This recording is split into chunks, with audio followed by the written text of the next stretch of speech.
Welcome in, everybody, to Fantasy Pros MLB. This is the Fantasy Baseball Podcast. This is me, Joey P. Joe Pisapia. With me today, Kelly Kirby and the Welsh. And we've got a new mock draft for you, head-to-head with his Roto. But instead of wins, it's quality starts. Instead of batting average, it's OBP. We're shaking things up a little bit as we are heading closer and closer to draft season. WBC is kicking off this weekend. Lots of fun stuff going on. And, of course, don't forget to subscribe to the channel right now because we're trying to get to 30,000 subscribers here on Fantasy Pros MLB, yeah, and you can help us do that right now. Plus, Fantasy Pros Fantasy Fest on MLB is right around the corner as well. That is happening very soon, and we want you to be a part of that. March 11th, 3 p.m. Eastern, Fantasy Pros Fantasy Fest, 4-hour live stream. We got sleepers, we got breakouts, we got must-haves. We've got Welsh wearing different hats. We've got me. We've got Worm. We've got Rico. We got Kelly Kirby, I assume, at some point. An incredible guest, Lance Brozdowski, Jeff Pons, KC Bubba's going to join us. A whole lot of great people. So we want you to be here. So subscribe to the channel, ring the bell till it goes ding, and be with us for Fantasy Fest. And if you miss any of Fantasy Fest MLB, don't worry, because we're also going to have some live stuff on the Twitch after party with Joe Rico and Scott Bogman. And everything will be on demand on our YouTube channel, which is a perfect time. So today, Kelly and Welsh, we decided to do something a little bit different here. Today, we're drafting right next to each other. I took the 4, Kelly took the 5, Welsh took the 6. No more spreading stuff out there. That's not what we're doing, right? So we are going to go ahead and kick things off here with this draft. Now, I got to ask you something here with this draft here and the wrinkle of the OBP. Kelly, how much does that change your opinion of how you approach some of these players here early on in the draft? I mean, I think it puts, the guys with a lot of power who strike out a lot, but also like to walk a ton. They get more in play for me than they usually are on the batting average. But in general, it doesn't change too much because, a good batting average will put you on base most of the time. So typically, yes. But certainly some of those premium OBP guys are certainly at that, a premium just like that. So Welsh, when we're switching over from wins to quality starts, certainly that bumps up some of these pitchers that we like that aren't on the best teams with the best offenses, correct? Yeah, I mean, this would be like, not that this is not the best example, but like Paul Skenes. Paul Skenes couldn't get a win to save his life last year. Right. But he's also one of the best pitchers in baseball, so I guess it doesn't quite qualify. But yeah, if you're looking at a team with with players that maybe have a lesser of a bullpen or a lesser of an offense, less offensive teams might be a little bit more viable. For sure. So I don't know if there's as much change on the quality start front as there is the OBP front for this format. All right, so we are kicking things off here. And again, just to let everybody know, we got a catcher first, second, third, shortstop, corner, middle. And we got 4 outfitters, 1 util. We're going to do 7 pitcher spots, 2 mandatory RPs too. So that changes things a little bit. And we got a 5-person bench because we're trying to keep things sassy here on the program. And don't forget, if you're looking for these live mock drafts, they're on our Twitch where you can join us and hang out with us and watch. You can comment to twitch.tv/fantasypros. And when you subscribe with your Amazon Prime, $5, you get rid of those nasty commercials. And leading off live will be here on the Twitch as well very soon in April. 5 days a week. All right, so Aaron Judge went first in this one. That's fun. Shohei Ohtani at 102, and then Bobby Witt at 103. I took Juan Soto in his massive OBP. Plus, Juan Soto also last year, pretty good from the stolen base department. 37. Kind of shocking there, but he's always been an OBP monster. Last year, 43 bombs, 105 runs batted in. Jose Ramirez, Kelly, last time, what were you at, 2? And you got Jose Ramirez? Now you got him all the way at 5. Must be nice. Yeah, I mean, I'm pretty happy with that. I mocked this a couple times this morning, and I ended up with Bobby Witt at one point, and I was like, I'll take that too. But, I talked about the third base thing, but also just in general, if you're going to take the on-base god, which you did, Jose's a pretty good backup. He had projected to have like a 343 on-base percentage, and then, of course, it's like the 30-30 possibility always exists with him. So, yeah. All right, Welsh, at 106, you took Ronald Acuna. Acuna looks great this spring. He looks strong. I watched him in a game the other day. Last year, obviously only played in 95 games, but 9 stolen bases, 21 homers. I feel like the stolen bases will bounce back. I think he gets into that 30 range. I don't think you're going to see 70 again. Where's your confidence level with the stolen bases when it comes to Acuna in 26? Yeah, he's doing it more. He did it in the Dominican Winter League. That was, right. Or maybe the Venezuelan, one of the winter leagues he was playing in. I think he stole like 11 bases, and that was kind of the beginning of like, oh, maybe he is going to run a little bit. And you're seeing it again. You're seeing it in spring. He's going. The biggest question is always just at least as of recent, been about his health. Is he going to stay healthy? He's towing the line on that, like, injury prone or injury plagued, whichever one you want to go. But like, you do know that he's massively talented. He's a guy that could go 30-30, 40-40, 50-50. His health out there is looking good. And the advent of the stolen bases going up, I think we got to pay more attention to him in whatever formats. And OBP specifically, he's just like I actually think he gets a slight boost in this format as well. I mean, projected on Fantasy Pros was around like the 380 marker. So not quite the elite guys. I'm actually, by the way, shocked that you got Juan Soto at 4. Bobby Witt going ahead and you getting Soto at 4 is a steal. I think Soto has justification to be 1 or 2 in this format with the stolen bases and the OBP. So great pick on your part. But yeah, locked into Acuna. All right, so Acuna goes, and the rest of the draft here. I'm sure things will be very friendly now in the beginning, but things will get more complicated as we start to snipe each other as we're drafting back to back here. Tariq Skubal after Ellie De La Cruz at 107, Skubal at 108. Paul Skenes goes, again, head-to-head. You want to bump up some of those pitchers. Julio Rodriguez at 110, then Garrett Crochet, Gunnar Henderson at 112. The loop around, Kyle Tucker, Fernando Tatis, Corbin Carroll, Cal Raleigh at 205, Christopher Sanchez. Junior Caminero goes right before the Welsh. And then Welsh, you pivot with some power, and Kyle Schwarber at 207. Yeah, I mean, I probably would have looked at Junior Caminero, but in this format of what we're doing, Schwarber does qualify at outfield as well. So there's outfield technically in this. He's probably a util only, but he is one of those guys. In previous years, he might have been like a 4th or 5th round guy, but you're like, man, look at his OBP. Everyone's trying to steal him. Now the counting stats were just so loud and so big this past year. He's already looking to be a 2nd or 3rd round player. So getting him in the 2nd round, it's 40 plus homers. That's what I'm looking for. Big, massive power. 2 higher end OBP guys. So if I want to pivot a little bit later, I can do it. But again, I get to kind of sneak a little bit because he is technically getting my outfield qualification for this format of what we're doing. All right, so after that selection of Kyle Schwarber, Nick Kurtz goes at 208. Kelly, first base, a little tricky this year, a little top-heavy. How do you feel about getting Kurtz here? Yeah, this would be the example of how the OBP changes things for me, because I would normally take Vlad for his batting average. I'd give up a few homers to raise his batting average, and in this case, I love a lot about the Athletics this year. I love him. I just haven't been taking him in normal 5x5 leagues, so he popped up, and I was like, oh yeah, give me him all day long. So. All right, so there you have it. All right, let's continue on. My pick after Nick Kurtz, Jazz Chisholm, so I'll take the 30-30, playing for a contract year. I think Chisholm will be highly motivated. He's already talking about what kind of contract he wants. Timing is everything, son. We'll see how that works out with the big work stoppage looming there. But I wish Jazz Chisholm all the best. Hopefully he has a good year for me in this fake team here in the 209 pick. Trey Turner goes next. Then Yordan Alvarez at 211. Vlad Guerrero at the turn, starting the 3rd round. Jackson Churio at 301. And then Freddie Freeman at 302. Pete Crow Armstrong at 304. And now it comes to me here back again. Pete Alonso on the board. Ketel Marte. 2 excellent players here that are at the very top. I think I'm going to go ahead and lean towards Marte just because I really don't like the rest of second base. To me, he is just another guy you can lock in there. Welsh is not happy about that. But, if it makes Welsh unhappy, then it's got even more of a good reason to make that pick. But Marte coming off a great season last year, obviously. Stolen base is not a big thing here, but the 28 homers, the 87 runs, 7.2 RBI, obviously an offense that scores a lot. And he only played 126 games. I think people forget what he did last year, and he did miss some time in that. So, Kelly, you're up next at 305. What do you have? Well, you passed on him, so I think I'm going to take Alonso just to, give me 35 more home runs, I guess. I'll take it. His OBP is not as great, and we're not really sure what he's going to do in Baltimore. But it was him. And the draft wizard was suggesting that I take a pitcher, and at this point, I thought let's just keep loading up on power. All right.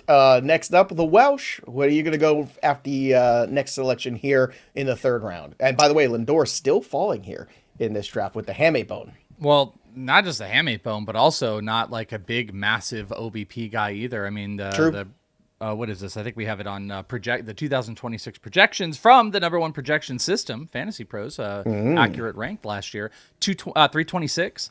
So, I mean, the 25-23 is great, but it's a pretty low OBP. I'm not sure it's going to, 100% drag you down. But that's the goofy thing. The, really low batting average guys can kind of start to... There's a guy I'm going to talk about later who kind of center out with the similar players. So he's falling. There are some good first basemen that are also falling. I'm a little bit tempted on the pitchers, and I'm going to jump in with a guy that I absolutely love this year, and I'm going to go Hunter Brown.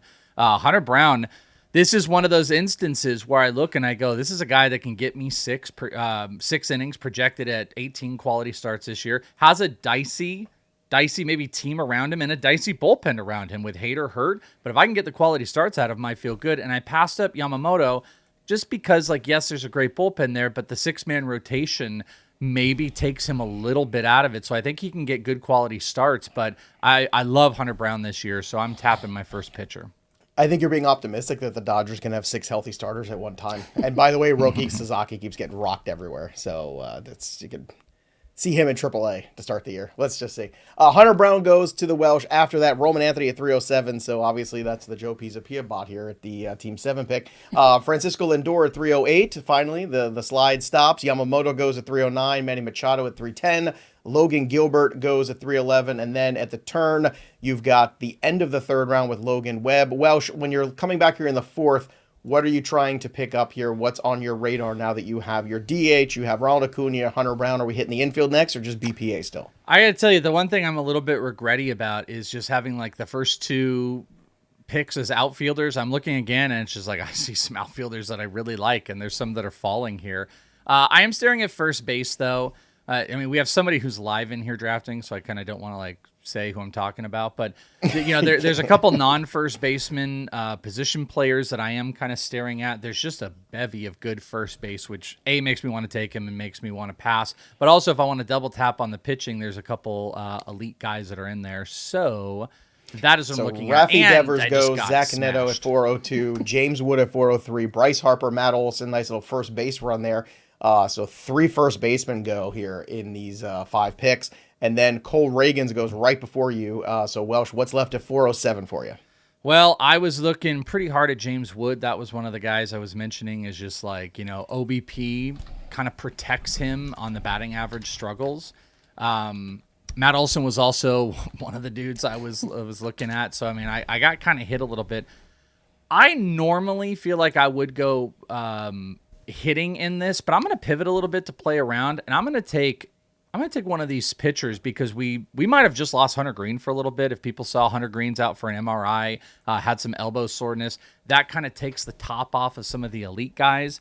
So I'm going to jump over into the pitching market, and I am going to get myself a little Brian Wu talking about quality starts, taking over DeGrom and taking over Chris Sale, because even though he did have a little injury at the end, this is a guy that is projected for a wild amount of quality starts this coming year and has a good bullpen. So I'm going to take Wu over a couple guys I like in non-quality start formats. Still some strong OBP performers floating out there, just saying, Kelly Kirby. So I'm not sure where you're going for your next pick here, but I sure am interested after Brian Wu goes off the board.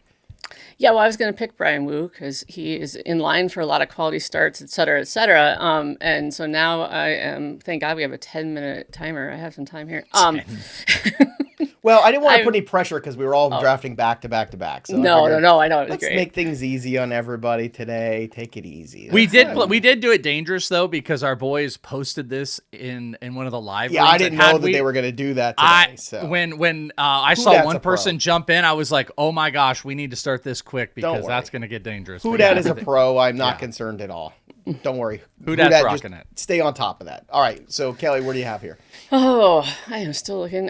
Like I said, I was 100% sold on Wu. So, excellent. Yeah, well done. I don't get sniped off, and I certainly don't admit it often to either one of you. So,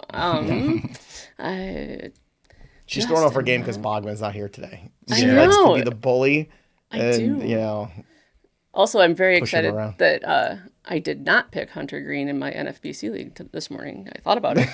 So scary. The arm issues going into the season. That's my concern with Blake Snell as an overall. Well, I don't take pitchers for the first 4 rounds. Yeah, I mean, you could do that, but I don't know. The Hunter Green stuff, very, very risky. Yeah. All right. I know. It's my turn. All right. Well, Wyatt Langford's at the top. I don't like his OBP very much, but I do. I mean, it's like pretty average. So, but I need some outfield, and the pitchers in this area are not what I was looking for because I was looking for Brian Wu. So this is where we're pivoting. All right. Well, the pitchers I'm not too crazy about either. So instead, I'm going to pivot to another old favorite who keeps falling to me in the fourth round. Seems like every single time. So I'm going to do it. Mookie Betts. Give me Mookie Betts here. Play shortstop. Yeah. So I got Mookie, Chisholm, Ketel Marte, Juan Soto to start things out. Perdomo, by the way, what OBP monster last year. I think people forget a 389 on base percentage. I don't know if he's going to repeat the rest of it, but he sure is tempting here. I can always float Mookie somewhere else. I don't know here. Do I take a pitcher finally and break down? I do. It wants me to take Jacob deGrom, but I don't know how I feel about that. I almost took deGrom in the last one, to be honest with you. I'd have taken him over Sale, but that's me. I don't know, man. That is you. I just can't. I mean, he's 147 years old. I just, no. He's 37, but that's too old for me. In a row? I'm sticking with the guys that I'm just going to say strike out 200 guys every year and make 31 starts. So that's Freddie P for me. Freddie Peralta. Again, he's above deGrom in my rankings on Fantasy Pros. Therefore, I'm going to take him. So let's recap the picks in between those selections of mine. So after Wyatt Langford, Mookie Betts to me. Hunter Green goes off the board. Chris Sale, Edwin Diaz, Mason Miller. So back-to-back closers there for Team 1. Max Fried at 502. Bryce Terang at 503. I took Freddie Peralta. Kelly Kirby at 505. You're up.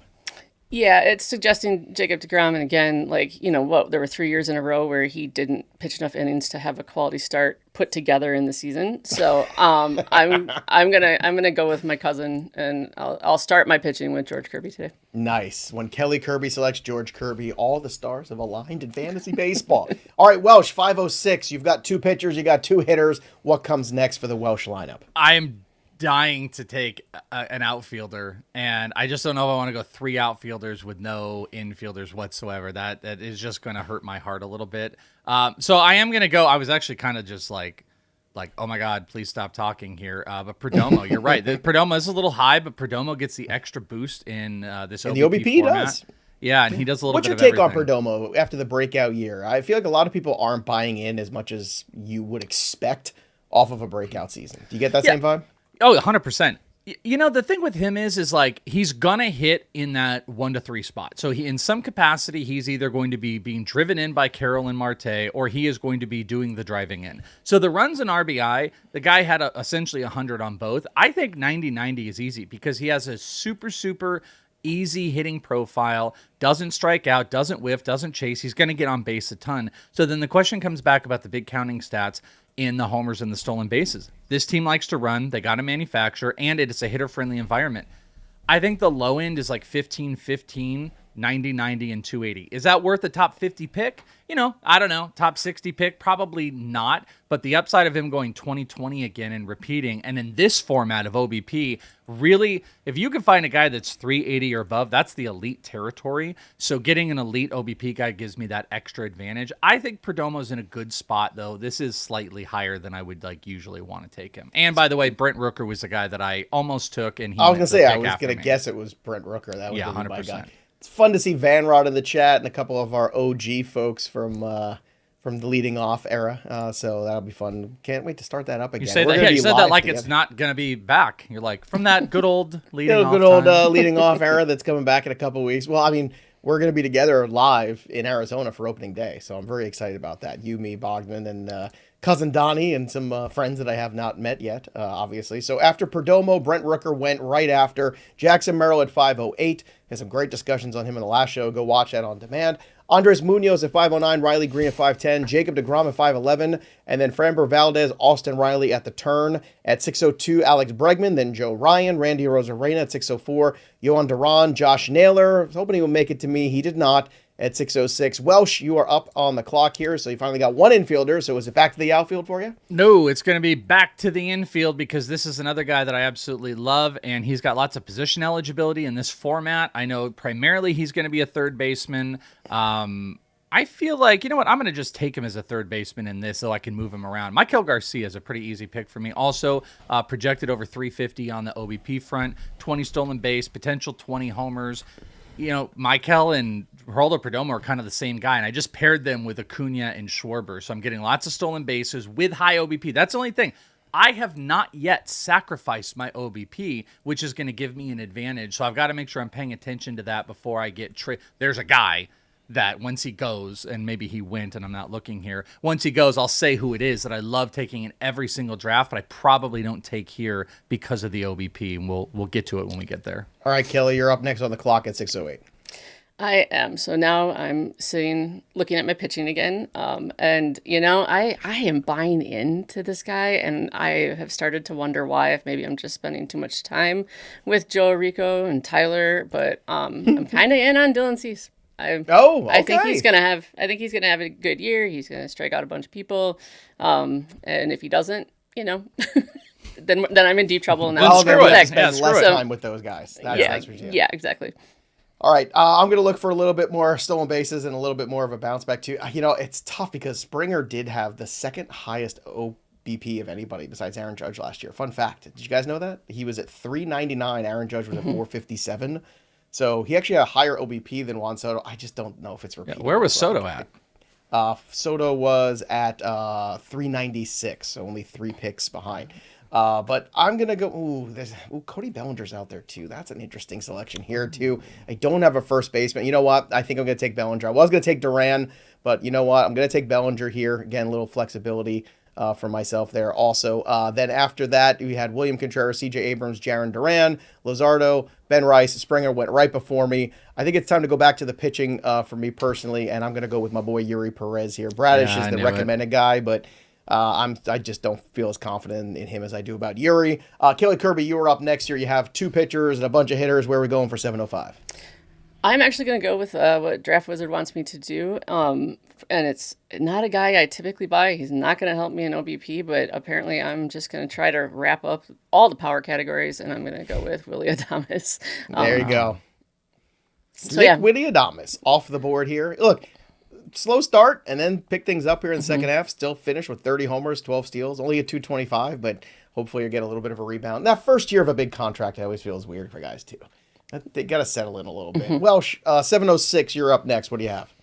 There's a couple different places I want to go, but I am going to continue this run of elite OBP, and I'm going to try to dominate this category. And this is a guy that does typically bump up, like an Alex Bregman. Alex Bregman typically bumps up in this format, but this is a position I already have, but I'm going to do it, guys. We're going to get our middle infield. I'm locking up Corey Seager here. Corey Seager, projected over 350, higher OBP guy, 30-plus homers, as long as he's staying healthy, of course, and that helps more in the power, and I am continuously just maintaining a very, very high OBP. And I haven't looked if I better damn well be at the tippy top of project. I'm second projected OBP. Why am I not one? I don't know, because I'm first. I don't know. Let's also remind everybody we're using the mock draft lobby here, and of course you can go ahead and run lots of mock drafts with the simulator, or you can go to the mock draft lobby and draft with other people as well, and it allows you to go ahead and draft in just minutes. It comes back to you with instant draft grades, feedback, what you could have done better, what you did well, what you need to work on, who liked your draft, who hated it. All of that is there for you. Again, the draft lobby and the draft simulator only at fantasypros.com/MLB Draft Wizard. All right, we are looking here at the end of this round. Corey Seager goes, then Cade Smith, Hunter Goodman. I was hoping he might make it back. He did not. Another guy, Shea Langoliers, goes off the board here. Byron Buxton, Bo Bichette, late pick there. Nice one from Team 11, 7-11. Then Eugenio Suarez, Seiya Suzuki at the turn. One of my favorite things. So he's gone. No Seiya Suzuki. Go ahead, Welsh. Suarez was the guy, by the way, that I take in every format. I love. I'm taking him over Bregman in head-to-head, but not this format because he just doesn't walk. That's the 240 average to all the homers is exciting, but the OBP is a pretty big decrease. So he was a guy that I wasn't considering in this format specifically. Bradish at 802, Snell at 803, Bednar, Pasquantino, Chapman. So a lot of closers go in this chunk here. We had 1, 2, 3 of them in the last 10 picks. So Welsh, back to you at 807. Yeah, I am bouncing around a couple guys. You know what? I never get this guy. This is what we're going to do. This is exciting because he is going to be pitching in the WBC championship for America. Nolan McLean is going to be my SP3. I never get him, so that is very exciting for me because he tends to go higher. So getting him in the 90s is perfect. Vertigo be damned. He is my dude with all the spin, none of the mistakes, and he's going to bring it home for USA into the WBC and my fantasy team for my SP3. I like the Vertigo be damned. That's a good team name. You should do that. Kelly, you're up next here with this next selection. That is a really good team name. Okay. I might Vertigo be head that. damned. I might head that way after this. Yeah. So I'm going to follow what Draft Wizard wants to do because I would like another pitcher. I don't know. I don't actually know what to do. I have him in a keeper league, in a salary league. He would cost me $9 to keep him, and I just can't decide if I want to spend the money. But in this particular case, he's not costing me any. So Nick Pivetta will land on my team. All right, so Nick Pivetta goes next. Some interesting pieces still on the board. I really wanted McLean. If McLean was there, Kelly, would you have taken him? Just out of curiosity. Yeah. I thought so. Okay, so I wasn't getting him either way, so that's fine. All right, I might have to do something that I don't usually do here, which is... there is another boost here. I was going to take Christian Yelich here, which was kind of interesting. But Jeremy Pena also still here, but I do have shortstop kind of on lockdown. Looking at my team already. And I've also got Ketel Marte. I got a lot. All the middle infield went to me. Chisholm, Betts, Marte. So I think I'm okay there. Third base right now. Don't love it, so I'm not going to chase it. So I think I'm going to go ahead. I'm going to take the best player available, and I think overall that guy is still Christian Yelich. Even though it bothers me, even though he's still concerning to me in many, many different ways. It is what it is at this point with Yelich. And I'll just hope for the best. Just close my eyes, hope for the best here. I don't have a reliever yet. So I think because there's 2 mandatory spots, I am going to get one in here. And the one that I want is Devin Williams. Damn. Because I do believe he is going to be the closer there. So I've locked in at least one solid reliever. I'll slum for my second one. We'll see if that bites me in the rear end. A lot of SPs still to go here for my roster. I got to figure that out. Kelly, you're up next here. I can only assume Welsh was looking at Williams from that game. That's a good pick. I like that pick. I wasn't going to do a closer, but getting him there I think is a pretty big let me steal. recap. I forgot. Michael Harris goes at 8-10, then Nico Horner. Jeremy Pena closes out the 8th round. To begin the 9th round, Jose Altuve, Stephen Kwan, Jacob Wilson, then my Devin Williams, then Kelly Kirby. Now you can pick. Yeah, so in an OBP league, I like this guy significantly more. And you know how much I hate drafting catchers. But Will Smith has been a pretty solid OBP guy almost every year from what I know and what I can remember. He's in that Dodgers lineup. He might play most days. So I like him there for OBP boost because I was definitely not in the top 3 with you two. All right, well, bumping up in that category. All right, Welsh, you're up next year. I'm going to go look at the projection, which is great because you can see the category projections where you are. I am second to Welsh right now in OBP. I am 4th in stolen bases, and I tell you, like, what do you need? What are you lacking? Obviously, I need to improve some of my pitching because I just don't have enough of it. But one thing at a time. Welsh, what do you have next? Yeah, I'm torn in a couple spots. The corner infielders, which technically I have Michael Garcia, but I can throw him in second or third or whatever. I can kind of mess around with that. The corner infield spots are getting kind of weak, but there are some SPs that I really, really like. So I'm just kind of going back and forth on some of these dudes. What I think I'm going to do, because let me look at my team here, because I got Michael Garcia, Corey Seager, Geraldo Perdomo on the infield. I'm not really looking at outfield right now. First, I'm trying to battle is like first worse than third. You know what? I never take this guy. I always want him. We're going to do it. He's not a big OBP boost, but I don't think he's going to destroy me. Michael Busch, another potential 30 home run hitter. So Michael Busch I'm locking up. I like that pick, Welsh. Well done. Very Thank nice. you. All right, let's continue on here with recapping some of these other selections after that Michael Busch goes off the board. Agustin Ramirez and then Spencer Strider, 908. Kelly, we had a heated debate with Nick Pollock about Spencer Strider going back and forth and some other pitchers here too. Question about you. Where are you at with Spencer Strider this year? I'm not buying into him. I just... In a keeper league, again, I have him in a couple keeper leagues. I did keep him just in the hopes for a bounce back, but I think in a lot of redraft, I'll just stay away from him. I want him to come back to his normal self, but I just fear that huge K percentage is just not gonna. He's not gonna find that again. So I want to see what he does with a full season. Yeah, velocity's still not where it used to be, and that has a lot of people worried. And obviously here in the draft, Kevin Gausman, solid pitcher at 909. Soderstrom goes next, and then after that, Josh Hader, Luke Keeschel, Chase Burns at 10:01, not for Welsh this time, Zach Wheeler at 10:02, Yasavage at 10:03, Trevor Story, O'Neal Cruz all the way in the 10th round, Sal Perez, and then Welsh at 10:07. Yeah, Chase Burns was who I wanted. That was the one I was debating, and I decided to lock up Michael Bush, and maybe he would have made it back to me. But I'm going to do the other thing that I was kind of bouncing around on, because I do have Michael Garcia listed as my second baseman because I can here, and that is going to push me to what I think is like the last like really good, viable third baseman on the board, and I thought about is Matt Chapman. Again, not a huge boost on OBP, but I've got that covered in a lot of spots. 25 plus homers across the board on my entire team. And I'm going to get Matt Chapman to fill out my infield because I'm going to pivot off of pitching because freaking Chase Burns got locked out from me. He sure did. Kelly, you're up next at 10:08.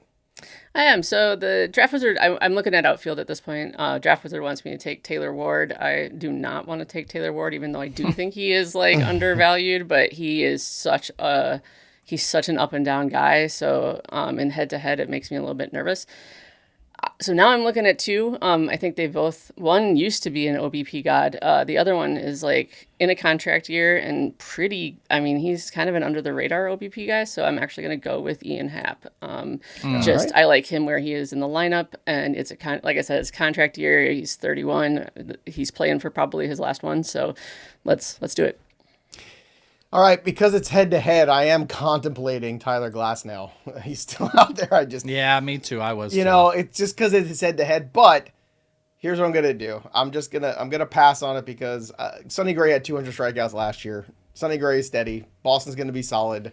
I'm gonna go take Sonny Gray instead. Hope for a little bit more in terms of the starts and see who makes it back to me. So Sonny Gray goes. Then Estevez, Woodruff, Yandy Diaz, Oscar Hernandez, Michael King was also in my queue. Raiso Iglesias, and then back to me. Guess who's still out there? It's Tyler Glasnow or Nathan Eovaldi, which is also another interesting guy, too, because Eovaldi, another one in terms of the quality. He was so good last year. I'm going to go ahead and I'm staying away from Glasnow. It's like, do I have to be beat over the head with it that Tyler Glasnow just never pitches? I know Nate Eovaldi is not going to give me 200 innings either, but if I'm going to roll the dice with one of these two, I'm going to roll it with Eovaldi instead. So building out the pitching staff, now I feel better about it. Peralta, Perez, Gray, Eovaldi, all of a sudden now I feel really good about that. And then just got to fill out some utility spots here, gets my corners done. Corners late, so I'm going to have a little plan for that. I'm going to have to cook something up here. I got some ideas. All right, Kelly, you're up next here. What do you have? Yep, it is. What is it about? Is it his picture? Glasnow's picture just looks like he's staring at you. He's like he's daring you. If Cillian Murphy were a giant, yes, that's what he looks like. Yeah. Yes, and I'm like, it's like, oh, should I pick him? I don't know. Draft Wizard wants me to take Jacob Mercier. I am not sure where I fall on him. As my outfielder 4, maybe. Not a bad little player. Not a bad little guy. Yeah. I don't believe the small sample size could be that good extrapolated, but I think he's a nice player, right? And that's not bad at this juncture in the draft. Yeah, it is. But I mean, his OBP is only projected to be 321. But if that's what Draft Wizard's saying in this particular case, I am ignoring Tyler Glasnow's face, and we're gonna go with it. All right, ignoring the face. By the way, huge Peaky Blinders fan. That's coming back, by the way. So the big movie to wrap up the series. All-time great series. All-time great. Marcy goes, all right, Chris Welsh, you were up next at 11:06. Yeah, I'll take Glasnow. You guys can do all your hemming and hawing and all your bull crap, and it's just well done. Yep, give me Tyler Glasnow. He's my SP4 in this. Obviously, innings are always a question. There's no doubt about it, but the stuff is still there. I think we even talked about it with Eno on the SP Guide episode that I don't want him as an SP2, but this is an instance where he's an SP4 and get to 6, turn it over, lots of run support. I guess the biggest worry would be is if this team felt they were in such a good spot that they didn't want them to go 6. That would really screw me here because we're not playing for wins, which is an extra push for Dodgers players. But I'll take Glasnow as an SP4. Yeah, it's one of the reasons I felt good about Yuri, too. I was like, just keep doing those quality starts, kid. That's all I need. All right, so Glasnow goes, and Ozzie Albies goes next. Ivan Herrera, then Kyle Stowers. Jacob Mizorowski all the way to 11-10. Was there any thought about Mizorowski over Glasnow? Welsh, just out of curiosity? Yeah, sure. I mean, to be honest with you, the guy that went right before, I was thinking about Kyle Stowers. I know Arico hates him, but I like him. And he had almost 370 OBP last year. It's projected a lot lower. I was thinking about him. But sure, Mizorowski's in that range. But I've been kind of a known, I'm a little anti-Mizorowski. I think there's still a lot of, relief risk in his game. I also, I took a Nolan McLean, I wanted to stay away from that type of volatility. But I totally understand the upside there. All right, so after Stowers, Mizorowski, Drake Baldwin 11-11, and then Houdat, making their selections. Nick Lodolo goes, and then Brandon Nimmo. Luis Robert, 1202. I was really hoping to snag him. Alcantara, too. Nice value at 1203. That's a bummer. Luis Castillo, Ryan Helsley, Ryan Pepio. My whole queue just got obliterated. Thanks, Draft Wizard. Welsh, you're up at 1207, and I got to fill my queue up. Well, Helsley was like just 1,000% who I wanted. Like just big dumb idiot. Apparently I should have taken him there. I've really waited on the closers. Not that closers have gone crazy or anything like this in this format, but like I just love getting Ryan Helsley. And a backup plan was Sandy Alcantara. You want to talk about a guy that's not going to get wins and is going to go 6 every single one? Like that is him to a T. So he's great in this format. Yeah, I would agree. Yeah, I'm a little bummed that I just missed on that. So now I'm kind of in like a little bit of a pivot territory, and I'm going to have to figure it out here. All right. Well, while you're figuring out, again, don't forget, subscribe to the channel here over on our Twitch, twitch.tv/fantasypros, and subscribe to the YouTube channel as well at Fantasy Pros. We love dropping your comments too. Whose draft you liked, whose draft you hated. It's a little fun thing here. And of course, don't forget, Fantasy Fest coming up very soon here on the 11th. So that is around next week. It's around the corner, baby. Let's go. All right. Welsh, did you make your pick yet? All right, I know what I'm going to do here. This is another OBP boosted player. People are going to hate this. You're going to hate this. But even though his batting average stunk last year, because like this is something, you know, that it was like, hey, I always described him as like, yes, he gets hurt, but like it's like Jacob deGrom, he has a tool set, but his batting average stunk last year. But guess what? His OBP didn't. He had a 359 OBP. I'm going to go with Mike Trout. Mike Trout is just an extra boost in this format. It's around 140. Still feels a little high, but you just have to understand OBP, he has to go higher than in his standard spot. He's in center. It's true. Maybe he's going to run a little bit more. There's a lot of injury risk, but he is my third outfielder in an OBP format that he really, really boosts in this. So that's why I jumped up on him. Not a very beloved. It is so weird that you can get so much vitriol and hate when you take Mike Trout this year. And the year 2026, Mike Trout is a very, very popular way to get booed out of a draft room. Well, look, I think in the OBP you make a decent case for it, so I'm not going to kill you on it. Kelly, what do you have next here? What's the next pick? Well, you know what? I mean, you know how sometimes you're like, maybe I should forgive this guy, even though I promised. My joke is always, I promised my therapist I would never draft him again because she got really tired of listening to me talk about him. But okay, yeah, I'm going to roll with Robbie Ray. He's projected at the top near the quality starts. And I definitely need pitching. So as an SP4, I'm gonna let him ride.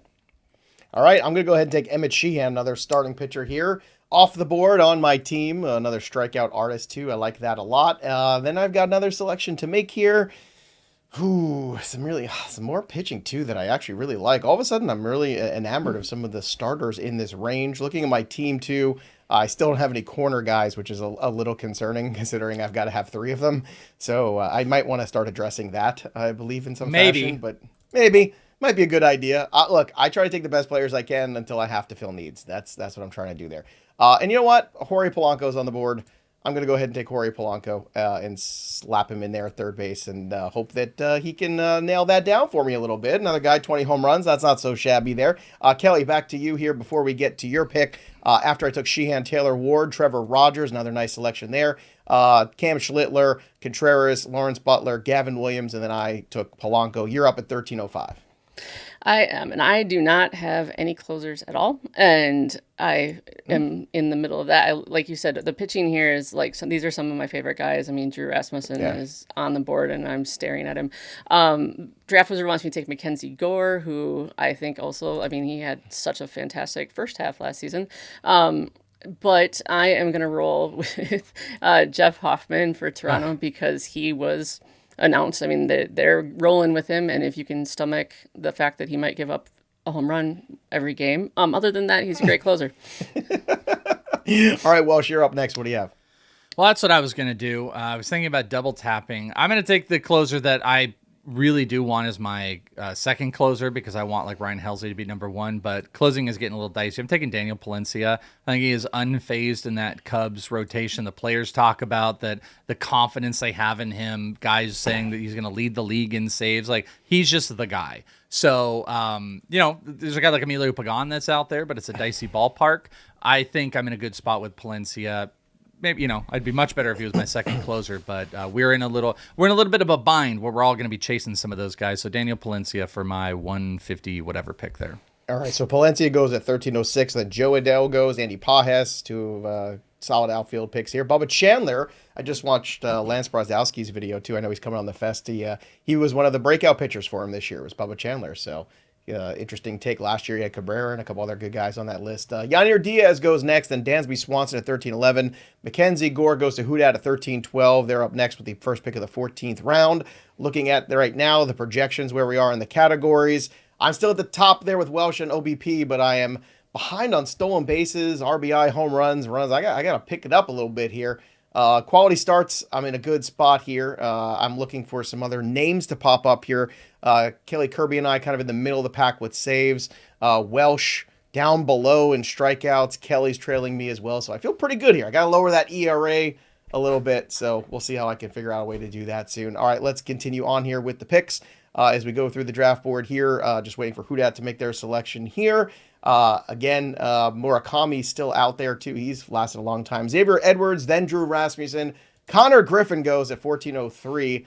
Darn it. Westberg, Nueve Marte, another one of my favorite picks out of the queue. Rafaela, and then Welsh at 1407. Ooh, I feel like I want to pivot because I got to be honest with you. Like, I've been staring at Murakami for a little bit, and it's huge homers. We got a corner infield spot. I think he's going to hit better than is being projected. OBP, he's actually less. I think one of the projections I think it's like the Bat or the Bat X has him hitting like 205, which is absolutely absurd. But in this format, you're seeing projections around 320 on OBP, which isn't the best thing in the world. But you know what it looks good with? 30 homers. Like, it's pretty doable. And I am projected number one in OBP, so I can sacrifice a tiny bit, and I'm going to take Munetaka Murakami as my corner infield. And now, unlike Joe, I've got all my corner. I got my first, my third, and my corner. All right, Kirby, you're up next at 1408. I am up next, and if you hadn't taken Murakami, I was gonna jump in on that. Excellent. It's just because he'd fallen so far, and I think Draft Wizard had wanted me to take him 2 or 3 times. I think I am still kind of in trouble on OBP. It's not too bad, but I need a hitter, and I certainly need a second baseman. So I'm going to go with Gleyber Torres just because his projected OBP is in the 340s, which at second base is a pretty solid place to go. I was a little worried there. When you started discussing your player, I thought you were going to take the guy that I wanted because I'm taking JJ Weatherholt here. That's who I want. So give me a little bit of everything with JJ. Isaac Paredes goes, and Alec Burleson, Colson Montgomery, then Adley Rutschman, Shane Bieber, Jonathan Aranda. And then now it's time for you can have some fun, right? This is where you start to have a little fun here. Got a nice pissing match on one of the starting pitcher shows about Shane McClanahan. At this late, okay. Oh, what are you doing? What are you talking about? You're the one you're like, I love this you rotation. You just took him?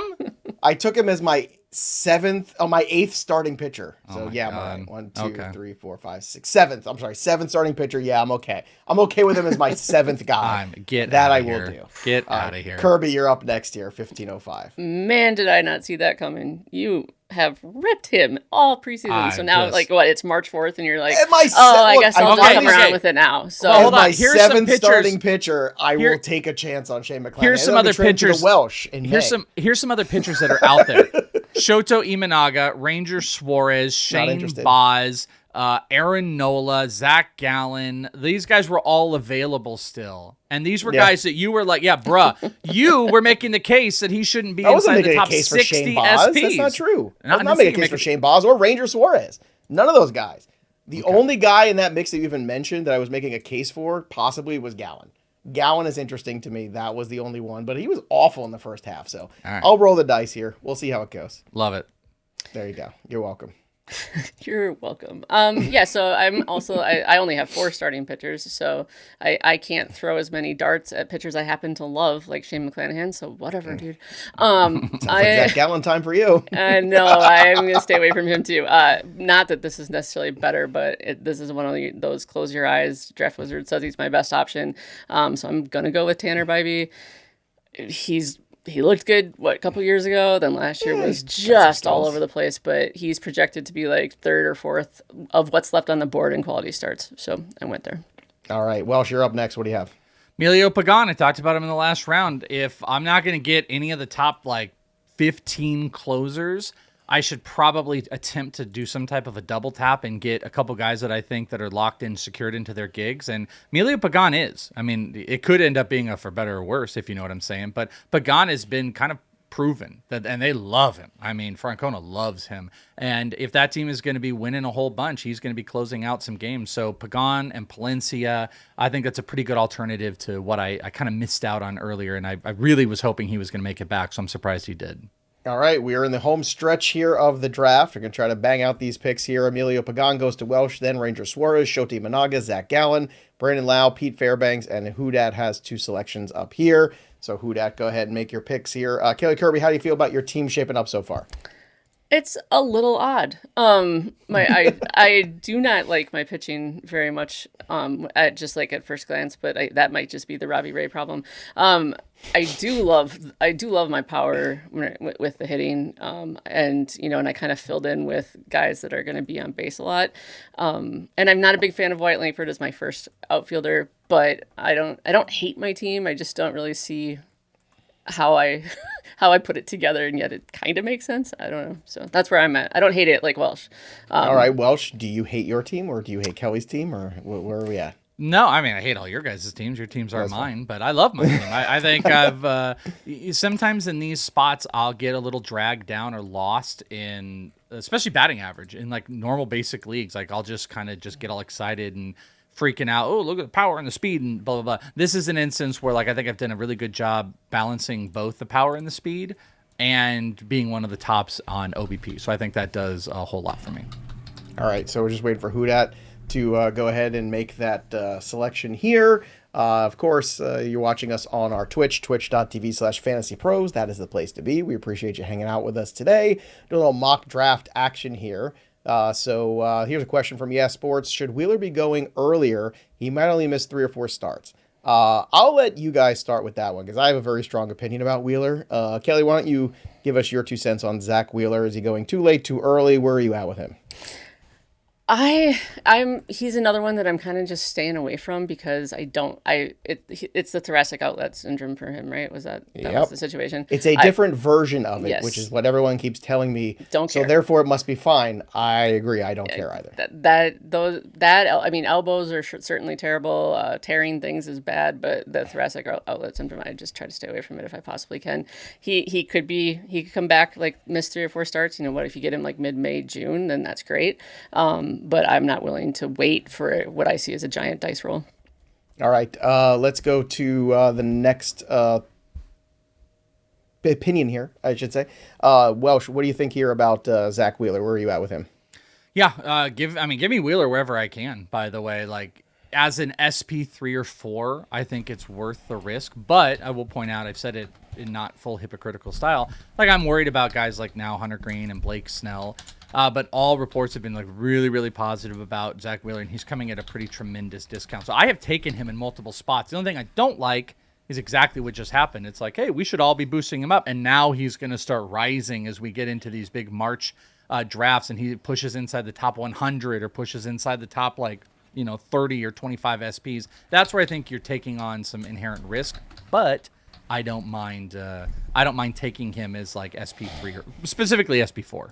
Yeah, I'm out. I'm where Kelly is. Thoracic outlet syndrome typically is not it's great. scary. All right, let's go through these picks here, Welsh. I know you're up on the clock here. So Suarez, Imanaga, Gallen, Brandon Lau, Pete Fairbanks, then Kenley Jansen, Brenton Doyle goes, Spencer Torkelson, Trevor McGill, Chandler Simpson, Marcus Semien at 1605. Then it's 1606, Jackson Holiday. Nice value there. Welsh, you're up next. I think I'm going to start tapping some pitchers here, and I love me some Shane Baz. So I'm going to take Shane Baz. I think, Baltimore, he had some crazy home road splits. Home demolished him. Road, he was a sub-4 pitcher. I think Baltimore, there's a lot of run support. Doesn't necessarily matter here because we just need to get him to 6. But I think they're going to be counting on him because I think the depth is down there. And this is a time for Shane Baz to unleash. And projections like him for a decent amount of quality starts. So love Shane Baz as an SP5. All right, I still don't have a first baseman, so we'll see if I can get one here. Kelly, I'm going to look for one while you make a pick. I did make a pick, but I went with Brian Reynolds. Very good. And he had such a down year after being one of the steadiest players for so long. But he used to have a pretty solid OBP, and I'm not like super hopeful, but if Ozuna's going to bat behind him, it might be, he might be able to get some better pitches to hit or take more walks, or I don't know. That's I having loved a professional drafting lineup him. would be nice for a change. I mean, Brian Reynolds has been on an island so long. O'Neal Cruz wasn't much of a help, so bringing in some actual, the Marcell Ozunas, like as you said, and some other guys in there too. Brandon Lau, it's like got some pros in there at least. Christian Walker goes to me at 1609, then Chris Bubich, Brian Abreu, Imai at 1612. I was actually hoping he made it back to me. He did not. Akamoto goes to start 17. Bryson Stott, Cade Horton at 1703. Then I took Aaron Nola at 1704. Again, we'll see how it goes. But again, last starting pitcher here on my starting roster. I feel okay about it. So, Kirby, you're back up at 1705. What do you got? I am back up, and Draft Wizard wants me to take a pitcher. I am debating between two Cubs, which never feels great as a Cubs fan. But I'm going to roll with Matthew Boyd. I don't love his... He was so good for so long last year. Can he repeat it? I don't think so. He was good the year before he with Detroit too. Yeah, it was the end of that year where it started to turn around for him. Yeah, so I'm kind of hoping that even like 85% of what he did last year would be fantastic. So I like him there. All right, Welsh, you're up next. What do you have?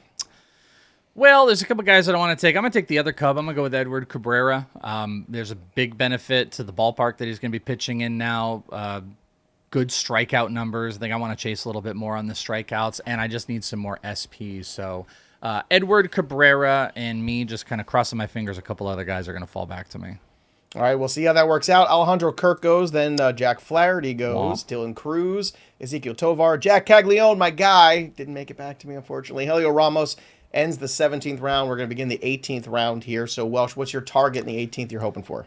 Well, it was Alejandro Kirk was one of the targets, and then Caglione I think is a really great pick. Not that it's necessarily going to help, any of the projection systems, but it's not going to help projections, but I think it's a good pick too. Sometimes you got to just go with your gut about certain things, and he's having a nice spring as well. Yeah, a lot of guys out there having some good springs. I'm going to try to take. I'm writing him up. Actually, I've got our very own Kelly Kirby has a post out there for us here at Fantasy Pros for our sleeper article, and there's a little preview. Jack is going to be mine. I already wrote him up and ready to submit, so I'm a little bummed I wasn't getting him there, but I'm going to have to probably, pivot. Are we going to get to pivot? All right, we did get to pivot here. This is perfect.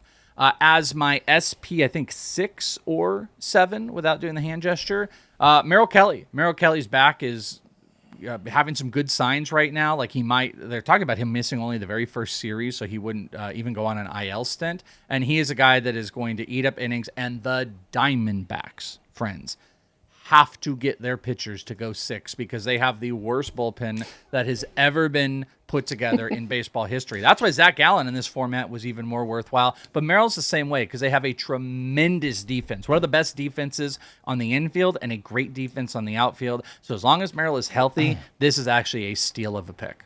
All right, we'll try to pick up the pace here for these last few picks that we're going to make. So just to recap here as Kelly makes her selection, after Ramos goes, Musgrove begins the 18th round, then Royce Lewis, Ryan Walker, Schwellenbach, Rodon, Andrew Albert, Merrill Kelly. Kelly, give me your 2 cents about Varsho, your selection here. Once again, the Draft Wizard, that said it was my biggest boost, probably because he is projected to have 25 home runs, 75 runs, 75 RBIs. At this point in the draft, I will eat the terrible average and on-base percentage in order to kind of, according to categories, I need some boosts in that area, and he gave me a pretty big one. All right, next up here for me, I took Trent Grisham because, well, he's still around. I need an outfielder, and if he hits 25 home runs it's not a batting average league either. We'll see how it goes. Look, do I love it? No, but at this point, I'll take it. Garrett Cole, Addison Barger, then Roki Sasaki. Noah Cameron starts the 19th round. Abreu, Clement. Then I took Kevin McGonigal, my guy, at 1904. I do believe at some point he is going to, whether it's May or whether it's breaking with the team, this dude is the real deal for me. Kelly Kirby, you're up next at 1905. What do you have? I am up next, and it wants me to take Grayson Rodriguez, and that just feels risky as I'll get out, but the other pitchers in this area are not exciting, so I'm gonna I mean, the last news on him is his elbow feels a lot better. I'm gonna roll with him again just because it's this late in the draft. He is, I think, my first like bench starter, so I'll put him there, and then we can just fingers crossed from here on out. Yeah, not so bad with the bench starter there. All right, Welsh, what's your next pick? I am going to tap a DH only player. This is one of those post 200 guys. He's going to be hitting probably clean up for the Pittsburgh Pirates. Marcell Ozuna, and he's also an OBP guy here. Projected 339 OBP. Kind of hard to find decent OBPs here with 20 plus homers. So Marcell Ozuna is my DH because I only have an outfield, a catching spot, one pitcher, and then we got some bench in here. I like the Grayson pick, Kelly. Again, when just throwing darts here late at more pitchers. I like guys with chips on their shoulder. And Ozuna, a nice selection, too, by Welsh here also. Bryce Miller goes in 1907, then Brendan Donovan, Luis Garcia, Jose Caballero, Sal Frelick. All right, so we are waiting for the picks in 1920 here. Jack Leiter still on the board, guys. I can't believe it. Just putting that out there. Like, you're not gonna like it, but there's a lot of positive talk. Lance was talking pretty positively about Jack Leiter. About him last year. He liked him last year. And he had a half decent year. I'm just waiting. Half the starts were good, half the starts were bad. It makes you a mediocre pitcher at the end of the day. All right, next up. It's almost a bit now. Like, I don't even know if I believe it. It's just fun. I'm not sure you ever believed it, but yeah. I did. I still do. Go look at the expected stuff. Sal Stewart, great selection here. Griffin Jacks, two guys out of my queue. Who dat? Boo to you, but nice work there, who dat. Sosa is up next. Peterson, Muncy, Mason Wynn, Bailey Ober. Welsh, back to you at 20.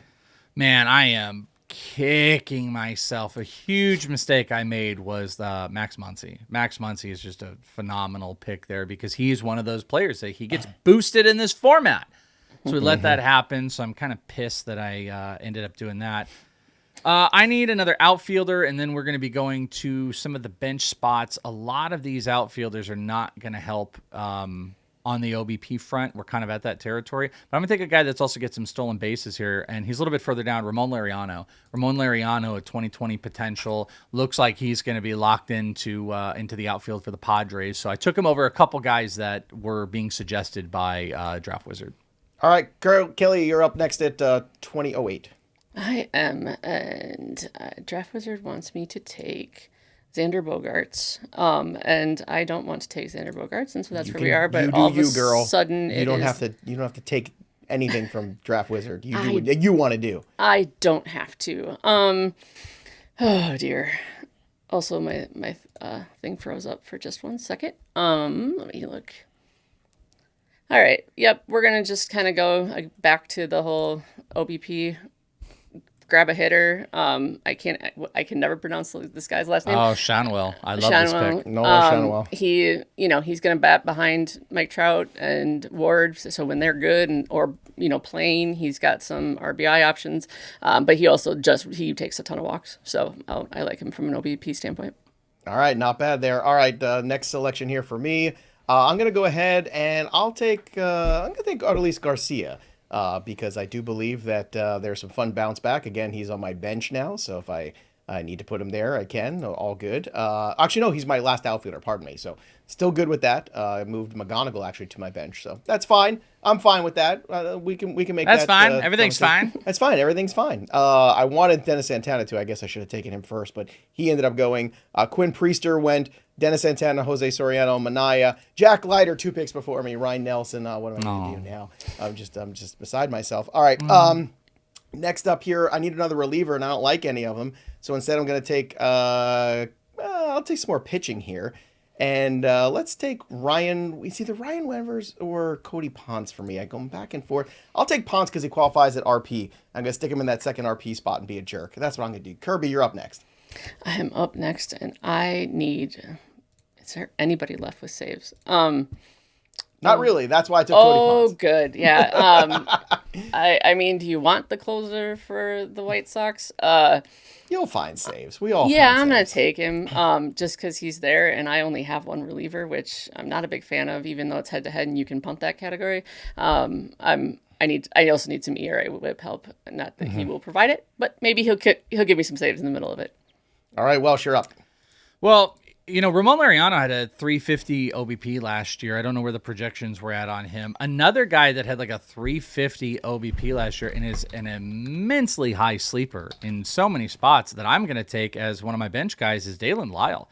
Dalen Lyle is another one of those 2020 type of guys who is another boost in OBP. So, I got some questions. I took Mike Trout. I need to have a little bit more extra coverage on that spot. So I jumped in with, and actually I forgot, he is my fourth outfielder. So Lyle, I love in that spot. They actually booted Ramon Laureano to util, which wouldn't happen to Marcell Ozuna. So I got some flexibility is what we're talking about here. All right. So after you took Lyle, Weathers did go. So there you have it. Connolly Early, another one of my favorite things at 2108. Matt McClain goes. Brandon Fott, Joey Cantillo. And that was another guy too on Lance's list that I watched him. What are your thoughts on Cantillo, Welsh? Yeah, it hit some interesting stuff. I'm a little dicey about Cantillo being able to hold a rotation spot long term, but I mean, a lot of the peripherals are out there that I think he's going to be a popular. I don't think he's in the same vein as Gavin Williams, because Gavin Williams was kind of the prince that was promised on all that stuff. Cantillo isn't necessarily. He's also got the stuff that could be a reliever, but I think that's a classic NFBC, really late deep guy. If I'm being honest, though, I mean, I think Lance is one of the smartest guys out there. It's just not one that I'm jumping all over to get Joey Cantillo. All right, fair enough. All right, next up here, after the Cantillo pick, you have Robert Garcia, Xander Bogaerts, Luis Arraez, Abner Uribe, Jason Dominguez, Robert Suarez. Oh, damn it. Then Kerry Carpenter and Chris Welsh. I really wanted Suarez in this next pick. Yeah, I'm pissed here too, dude, because Abner Uribe and Robert Suarez are the top two relievers that don't have saves that I'm trying to target. And both of those dudes just got snapped up. And then Kerry Carpenter got snapped up, who's another outfielder I like. So that's pretty brutal. The other guy, though, there was this who I was just talking with someone about this. And maybe it was Joe. It was you, me, and Enrico. We were talking about the Griffin Jacks situation, but you also have Edwin Uceda, who's out there, who's got a little bit of an injury stuff, but has closer potential. I'm going to snap him up. He's projected for some saves. He might end up getting a gig, so I'm for this. All right. After Uceda goes, Kelly's going to make the 2208 pick. I know exactly what I'm doing. I hope she doesn't snipe me. It's always nice to know exactly what you're doing. Exactly what I want to do. Exactly. So it wants me to take Otto Lopez. I do not want Otto Lopez. And so I'm actually going to pivot, and I'm going to go with Matt Wallner, who had a really down year last year in terms of OBP and the power, but I think he can bounce back this season. All right. It's an OBP league, so Kyle Teal's my catcher. That's what I was looking for. And I got it, so I'm happy about that. That works for me. After that, the rest of the picks go Jung-Hoo Lee, Carlos Correa, Alec Boehm, Casey Mize, Riley O'Brien, Ian Seymour, and now it is back to me to make another selection here. So let's take a look at what's available on the rankings. Tricky time here. I'm looking for the best player available. Draft Wizard is suggesting to me some more catchers, which I really don't want to do. Then we've got, you know what? I'm going to take another solid pitcher. I know he pitches for the White Sox, but Shane Smith is solid. So I'll take another pitcher here and just fill the board. Kelly, back to you. All right, now I'll take Otto Lopez because I need a middle infielder. I just named Otto Lopez. I just didn't want him that round. So, yeah.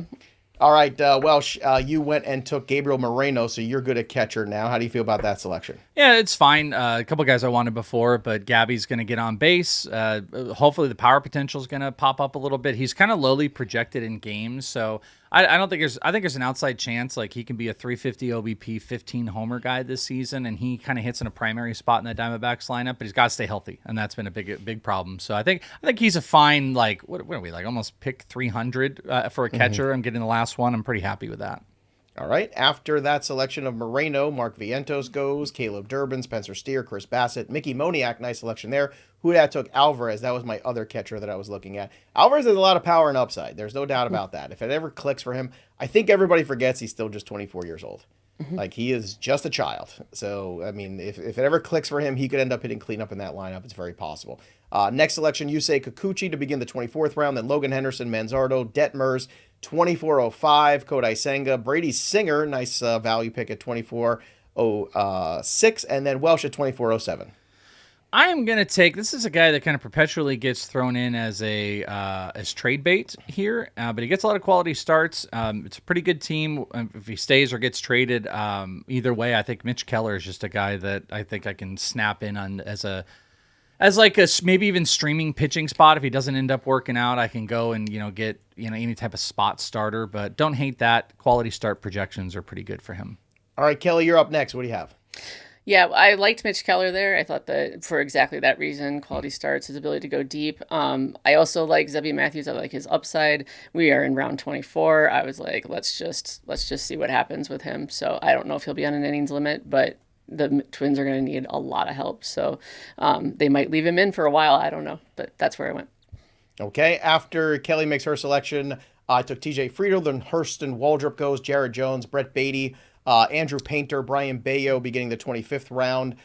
Then you have Jordan Beck, Bryce Eldridge to me. I'm going with some of the young kids here, trying to stack some upside. Kelly at 25.05, your second last pick. What do you have?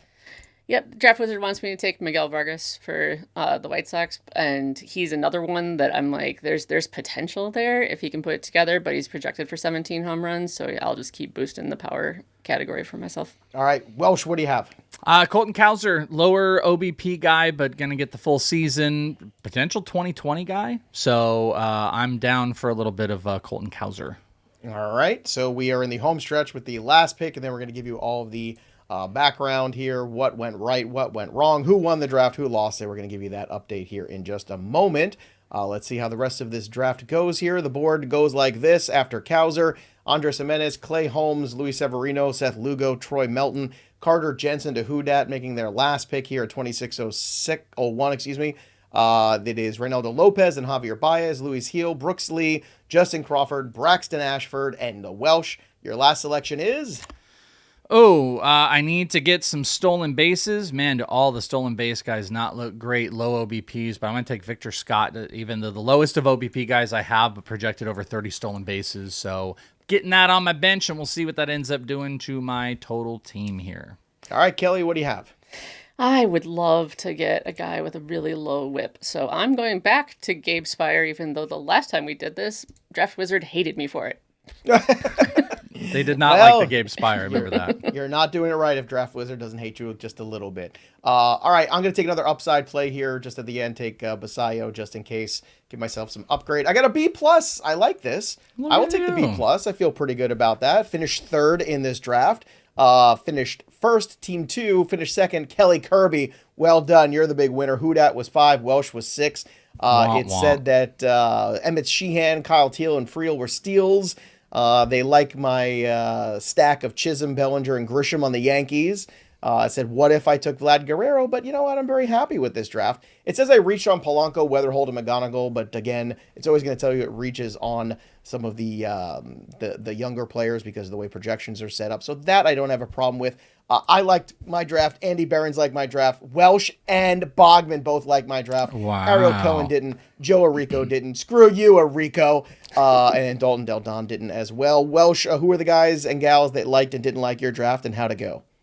Fred Zinke loved my draft the most. Joe Arrico was number 2. He liked Glasnow, Edward Cabrera, Murakami. Scott Pianowski, who's going to be on FanFest, the Fantasy Fest, is number 3. Nick Rodriguez and Greg Smith. Here's a Pierre, Kev, Dalton Del Don hated mine, but the 2 biggest ass haters of my team are you 2. Kelly hates my team the most, and nice. Joe is number 2. Michael Garcia, Nolan McLean for Kelly, Brian Wu and Perdomo for Joe. That's just asinine. You 2 are the absolute biggest haters. I was projected, by the way, as number 1 in OBP, and then the only other thing it thought was top 4 in runs. So I guess I kind of became like a little bit mediocre, but it did love some of the picks I talked about. Dalen Lau, Gabriel Moreno, Edward Cabrera were some steals. It didn't like Mike Trout saying I really reach, but it's an OBP format, so that's okay. Didn't like Murakami either. All right, not too shabby there. Kelly, you beat me, so let's go through your roster, and you can tell me also about the likes and dislikes that you have. Here's your squad here. Will Smith, the catcher, Nick Kurtz, Torres, Adames, Jose Ramirez, Pete Alonso. It's a nice grouping there. Otto Lopez, Wyatt Langford, Marcy Ian, Hap, Ryan Reynolds, Dalton Varsho.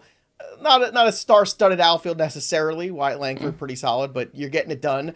Your namesake, George Kirby, then Dylan Cease, Nick Pavetta, Robbie Ray, Tanner Bybee, Matthew Boyd, Grayson Rodriguez, then Hoffman and Dominguez, and then the Bell Chanel on the bench there with Vargas, Zebby, and Wallner and Spire. So how do you feel about this group?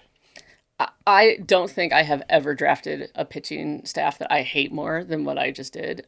Just the names alone. And it says I have the 7th worst pitchers, but I am first in hitters. I And here's the thing I had never thought I would see. The two people who loved my draft in the top 3 were you two. And then I got Andy Behrens and Joe Rico. So like these Wow. are some of my favorite people, and I'll take it. And I'm just going to completely ignore Ariel Cohen for hating it. But yeah, so no, I mean, I love my hitters. I love that offense. But Look at that! Look at that bottom hater though. Not the top hater, but the bottom hater. Oh yeah, I know. Your nemesis. I know. I wish he was here to Bogman. yell at him for hating a second place finishing team. But what I do like that it picked me to, that I only liked Wyatt Langford. I only gave Yes. you one player that I liked. I'm like, I'm not going to like give you a that. whole Everything roster, else just I one. hate. Yes. All right, Welsh, your squad: Gabriel Moreno, Michael Bush, Michael Garcia. A lot of Michaels here. Different spellings though. Corey Seager, Matt Chapman. Then you have Murakami, Perdomo, Acuna, Schwarber, Lyle, Trout, Ramon Laureano. The pitching: Hunter Brown, Brian Wu, McLean, Glasnow, Cabrera, Boz, Kelly. It's a solid pitching staff there. Palencia, Pagan, then Ozuna, Cowser, Keller, Uceda, and Scott on the bench. Not bad, Welsh. I think you deserved a little bit more love from the Draft Wizard personally. Yeah, I do too. Maybe the offense a little behind, but again, Schwarber, Acuna, that's a pretty good start. I don't know. I think I killed it. I got tons of stolen base guys. I am number 1 in OBP. I've got Acuna. I've got Schwarber. Maybe I've got some interesting stuff. Murakami, Chapman, Seager, Bush. I mean, I got like 5 to 7 30 home run hitters. I've got multiple 30 stolen base guys. Maybe it's the depth of the pitching that I don't love. Like, I love my top 3. I'm not in love with Tyler Glasnow at 4, Cabrera, Boz, Kelly. Like, maybe that was something. I didn't have elite closers, but I actually think from an OBP perspective, I really killed this. Maybe I overplayed quality starts a tiny bit, but I got the cheap saves, which I think really helps me out in something like this. But yeah, I think my offense is tremendous, and I didn't look. Did it? Let's see. It ranked my it ranked my hitters number 1, by the way. So there you go. I'm number 1 in hitting, that's Kelly. So never mind. So Kelly is number 1 in hitting. So that's Why are you lies. stealing all of her thunder? Well, I was looking at her. I wanted to see her sheet. I was 5th in hitting. 8th It's in National pitching. Women's Month. How dare you do that? Sorry, what are you doing? Well, I just All right. said she was number 1. So good on her. You said you took it from her first, and then you had to give it back. Well, I just realized. See? Sorry. Just like a man. Anyway, Kyle Teal, catcher for me. Christian Walker first. Jazz Chisholm, Mookie Betts, Jorge Polanco, JJ Weatherholt, Ketel Marte, Juan Soto, Bellinger, Yelich, Garcia, Grisham, and then the pitching staff: Peralta, Perez, Gray, Sheehan, Eovaldi, Nolan, McClanahan, Williams, and Ponce at the reliever spots. Then Friedel, Basayo, Shane Smith, McGonigal, and Eldridge. A little bit of a dynasty roster here, but that's okay. If some of the kids hit, I think this roster would be good. It feels like a B+. I will accept that from Draft Wizard. What will you accept from Draft Wizard? Now's the time to go run your mock drafts. Again, make sure you go to fantasypros.com/MLB Draft Wizard, or just download the app. Go use the draft simulator. Go use the mock draft lobby. Go use all the tools. Draft Wizard is here to make you successful. And of course, subscribe to the YouTube channel as well to make sure that you are with us for Fantasy Fest on the 11th. It's going to be a good time.